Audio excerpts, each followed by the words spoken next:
Nosotros lo que hacemos mucho es captación de empresas y traer trabajo y empleo a la comunidad autónoma, pues focalizarnos en estos momentos en las cuencas mineras por la pérdida de empleo que se está produciendo allí.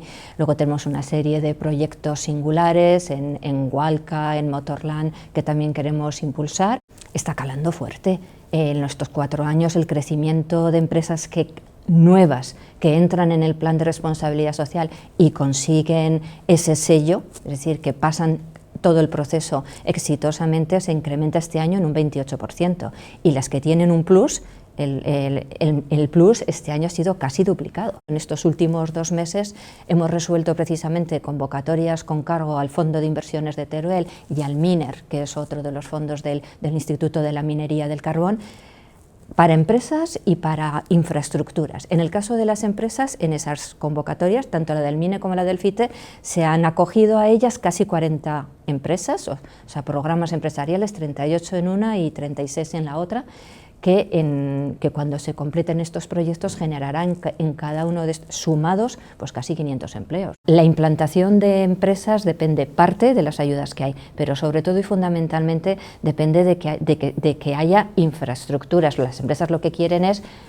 entrada y salida a los mercados, que los mercados les conozcan y que ellos tengan salidas. En las cuencas mineras hay tan poco desarrolladas infraestructuras, sobre todo las que dependen del Estado, precisamente porque sus criterios son llevarlas donde hay más población. Dentro también del programa Empresas del IAF tenemos este plan de digitalización en el sentido que sabemos hacerlo, es decir, daremos formación para aquellas pymes, para aquellas empresas que deseen informarse.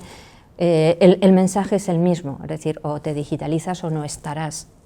Hoy en día la forma, vosotros también lo veis, la forma de comunicarse, la forma de buscaros, de encontraros, es vía redes sociales, es digital. Bueno, pues que venga aquí un gigante como es Amazon o como puede ser cualquier otra gran empresa de las que tenemos en Aragón, significa oportunidades para las pequeñas que puedan darles servicios, mantenimiento, empleo para los jóvenes que estén cualificados para trabajar allí. En nuestro caso, esperamos que se creen sinergias importantes con Hualca, que también está dedicada a estos temas, y bueno, estamos bastante esperanzados.